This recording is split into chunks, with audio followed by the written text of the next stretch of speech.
काँग्रेस पक्षाचे कट्टर नेते तथा स्थायी समितीचे माजी सभापती केदारनाथ उंबरजे यांनीही काँग्रेसला हात दाखवत भाजपाची साथ धरली आहे। त्यामुळे काँग्रेस पक्षाला आणखी एक मोठा आता खिंडार पडलाय। सोलापूरच्या राजकीय वर्तुळातून एक मोठी बातमी। सोमवारी काँग्रेस पक्षाला आणखी एक मोठा धक्का बसला।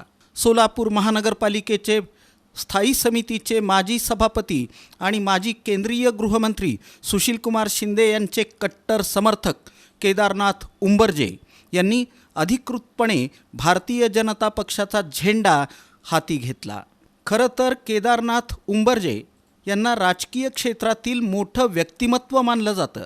काँग्रेस पक्षाच्या माध्यमातून ते 2 वेळा महापालिकेत निवडून गेले होते। स्थायी समिती सभापती, कृषी उत्पन्न बाजार समिती संचालक यासह विविध पदांवर त्यांनी काम केलं। विशेष म्हणजे केदारनाथ उंबरजे यांचं सामाजिक कार्य मोठं आहे। दरवर्षी सामुदायिक विवाह सोहळा मोठ्या प्रमाणात आयोजित करतात। तसंच या व्यतिरिक्त शहरात अनेक समाजोपयोगी कामं त्यांनी केली आहेत। केदारनाथ उंबरजे यांचा दांडगा जनसंपर्क आहे। यामुळं ते काँग्रेसमधील एक वजनदार नेते मानले जातात। त्यांनी अचानक काँग्रेसची साथ सोडल्यानं सोलापूरच्या राजकीय क्षेत्रात मोठी खळबळ उडाली आहे।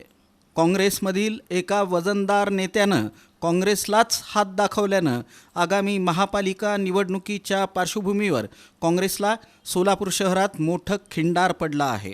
केदारनाथ उंबरजे यांचा भाजप प्रवेश अतिशय महत्त्वाचा मानला जातो, कारण महापालिका निवडणूक तोंडावर असताना हा प्रवेश केल्यानं शेळगी भागातील ही निवडणूक एकतर्फी झाली असून शेळगी भागात भाजपची ताकद आणखी वाढली आहे।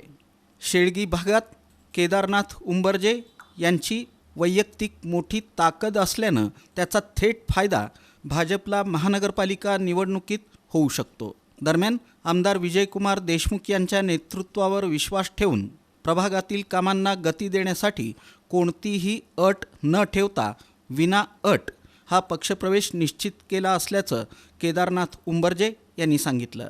तर पक्षाने भरपूर काही मला दिलेलं आहे। 2दा नगरसेवक झालो, स्टँडिंग कमिटी झालो। पक्षाचे उपकार माझ्यावर फार आहेत, परंतु वेळ आणि काळ बघून त्या ठिकाणी विचार करावा लागतो। त्यासाठी माझ्यावर ज्यांचं आज तागायत आशीर्वाद प्रेम आहे त्या लोकांनी मला ज्या काही मार्गदर्शन केले त्या मार्गदर्शनावर मी हा विचार केलेला आहे। विशेष म्हणजे सोमवारी आमदार विजयकुमार देशमुख यांचे चिरंजीव तथा माजी नगरसेवक डॉक्टर किरण देशमुख यांचा उमेदवारी अर्ज दाखल करण्यासाठी केदारनाथ उंबरजेही त्यांच्या समवेत उपस्थित होते। मागील निवडणुकीत ज्यांच्या विरोधात निवडणूक लढवली, आज त्यांचाच उमेदवारी अर्ज दाखल करण्यासाठी अचानक चक्क केदारनाथ उंबरजे, किरण देशमुख यांच्या समवेत दिसल्यानं अनेकांच्या भुवया उंचावल्या होत्या।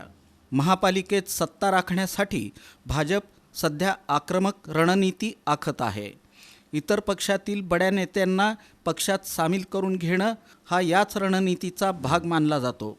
विरोधकांची स्थिती एकामागून एक नेते पक्ष सोडत असल्यानं काँग्रेसला आता नवीन फळी तयार करण्याचं मोठं आव्हान पेलावं लागणार आहे।